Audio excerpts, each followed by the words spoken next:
Okay, we were discussing this biomedical signal analysis. So we've seen that what are the objectives of biomedical signal analysis. So you place some electrodes on the body surface, you get some raw biomedical signal, which is electrical signal, and then you process it, you convert it into analog to digital signal using a to D converter. Then you use various types of filters to remove the artifacts from the signal, and then you detect some events and time intervals, and based on those measurements some classification is made. Okay, and finally you have a decision making and therapy. Okay, so one of the most widely used signals in biomedical applications is electrocardiogram. So we will discuss how it is acquired and how it is related basically to the electrical activity of heart. Okay, so ECG is basically a signal which gives information about the electrical activity of heart.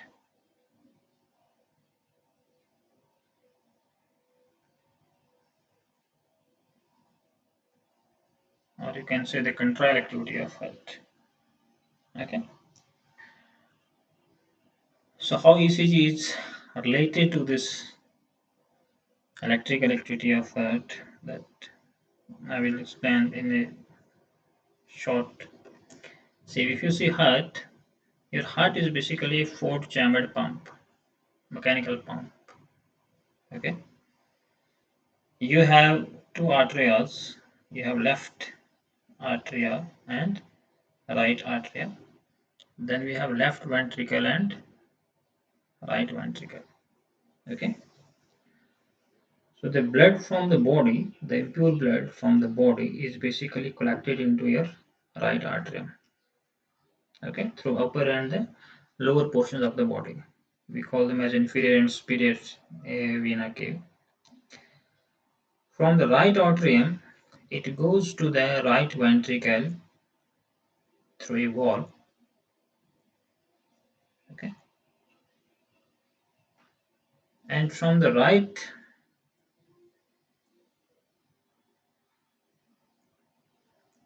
ventricle, the blood goes to the lungs for purification. Okay, and after purification from the lungs, it again goes to the left artery, and from the left artery through a valve, it again goes to your left ventricle, and from the left ventricle the blood is pumped throughout the body. Okay, this is how this heart basically functions. Okay, so there is a basically a one-to-one correspondence between these walls of the left right artery and the left artery. It means they open at the same time and they close at the same time, so they are synchronized. Similarly, the ventricles, from right ventricle, when the blood goes to the lungs for purification, there is also a valve here. Okay, so this wall and this wall, they open and close at the same time. Okay, and these walls, they also close at the same time, so they allow blood to flow in one direction only. Okay, one way flow. Now, due to and how this, you can say, opening and the closing of these heart valves and the pumping of blood is controlled. That is controlled by a natural pacemaker of heart, which is called as sinoarterial node. So there is a special, you can say, cell in the heart, which is called as cardiac pacemaker, and we call it as SA node, sinoarterial node. Okay, so this node, it basically fires the electrical signals. Okay, so when it fires the electrical signals, what happens? These electrical signals, they propagate through the arteries, and these arterioventricular walls, they are opened. Okay, so the blood in the right atrium at that point, it goes to the right ventricle. Okay, and during this phase, when the blood goes from the right artery to the right ventricle, or when these arteries, they are in the relaxing phase or in the resting phase, in the ECG signal, you get a wave during that time, which we call as P wave. which is a slow moving, low amplitude wave due to the contraction of arteries. This is P wave. Okay, so P wave is a slow moving wave with an amplitude of around 0.1 to 0.2 millivolt and duration of around 60 to 80 millisecond. Okay, now when these electric pulses they reach here, there is another node which is called as arterioventricular node, AV node. So there is a delay at this node. So due to this delay, you get a flat segment in the ECG for some time. We call it the PQ segment. Okay, and this halt or this pause in basically the spread of these electric pulses, it allows the arteries to completely transfer blood from right atrium to the right ventricle or left atrium to the left ventricle. Okay, so you and then this valve is closed. Okay, it means blood is transferred from right atrium to the right ventricle during the P wave. It means if there is any defect in the P wave, or if what you can detect from the P wave analysis is that the problem in the arteries. Okay, because our P wave is generated during the contraction of arteries, or we call it as during arterial depolarization. And then when the ventricles depolarize, it means now during this valve is opened and this left ventricle, which is the most powerful chamber of heart, it pumps now blood for the body. So during that phase you get another wave which is called as Qrs wave, Qrs complex. Okay, and after Qrs complex you again get a flat segment which you call as ST segment. This is an isoelectric segment which is flat in line with your PQ segment normally. And then when the artery again depolarize, ventricles again depolarize, you get a slow moving wave which is called as T wave. Okay, so this is one cardiac cycle, one heartbeat. Okay, this is how the electrical activity is controlled by the sinoatrial node, and the firing action of this sinoatrial node is basically controlled by our nervous system. Okay, because see, when sometimes your heart rate increases, sometimes it decreases. So all that is controlled by your uh, nervous system, central and autonomic nervous system. Okay, so this is the electrical activity of heart. So you get a firing action potential from the sinoatrial node, which spreads along these arteries. The arteries start depolarizing, and during that event, the blood is transferred from right atrium to the right ventricle, and you generate a wave on the ECG, which is called as P wave. Okay, so there is a delay at a node, which is called as AV node, and due to that delay or pause, you get an isoelectric segment, PQ segment. And then when these electric pulses they spread through the ventricles, your ventricles starts depolarizing, and the blood is pumped from ventricles to the throughout the body through aorta. This is basically very important. Okay, so during Qrs complex, when you get the Qrs complex in the ECG signal, it means that during that time the blood is basically pumped by the left ventricles throughout the body. Okay, and when the arteries again depolarize, so that they should be repolarize, for depolarization in the next phase you get a slow moving wave which is called as T wave. Okay, now see these waves P, Q, or S, T wave, this is a normal ECG signal. So this P wave amplitude, the amplitude of R wave, this ST segment, this PQ segment, this T segment, all these amplitudes and intervals they are very critical for biomedical signal analysis. Okay, because it is based on these events and durations on which a classification is made. Okay, like suppose if you have a wide QRS complex, maybe if you take a normal, this is suppose a normal ECG signal, and you get a signal like this. Okay, so QRS complex is more wide as compared to the normal. So there may be one disease associated with it, which is called as bundle branch block.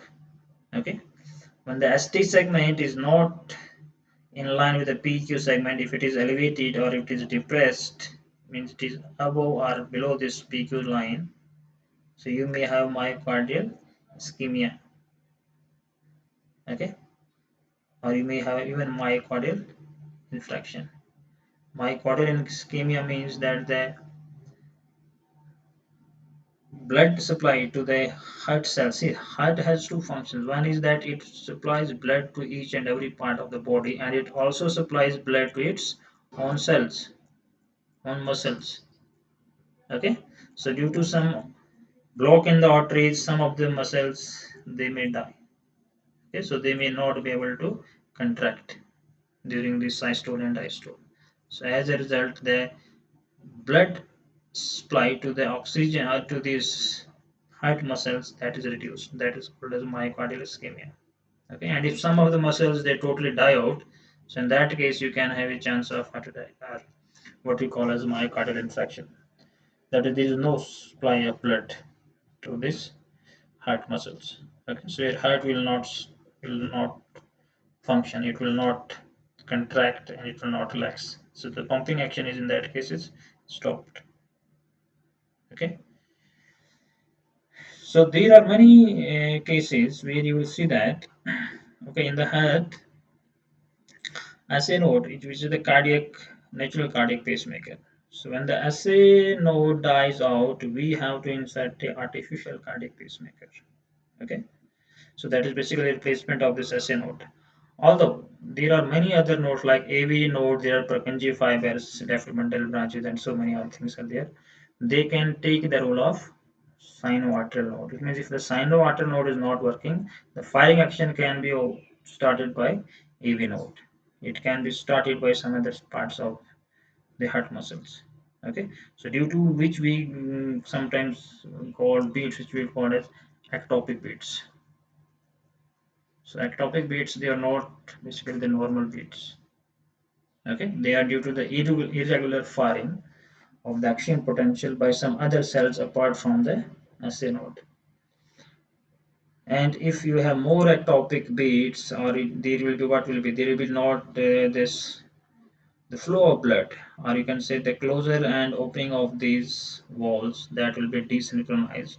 Okay, resulting in no net flow of blood throughout the body, and that may result in a sudden death. Okay, so ectopic beat means that some other apart from your sinoatrial node, some other cell has taken the control or it has initiated a impulse, electrical impulse. Okay, so in that case, so these beats, they are in fact they are very similar to this normal heartbeats. Okay, but they are generated by a different source. Okay, so I will show you an example here where you will see how it is basically generated.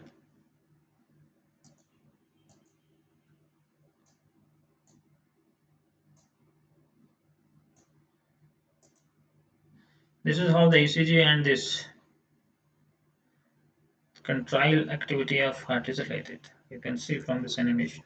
Okay, so you have a assay node here, this one, this point. So it fires an action potential, a series of action potentials, which spreads through these arteries. And when the arteries depolarize, these walls they are opened. Okay, so when these walls are opened, the blood goes from arteries to the ventricles. Okay.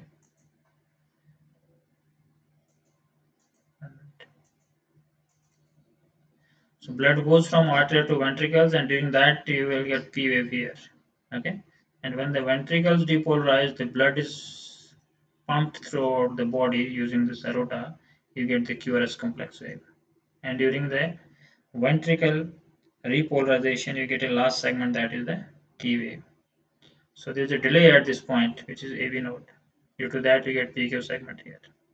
Okay, so this is animation how the ECG and the electrical activity of heart, they are basically related. So you get P wave, then QRS complex, then T wave. So when the arteries depolarize, the blood goes from arteries to ventricles, you get P wave.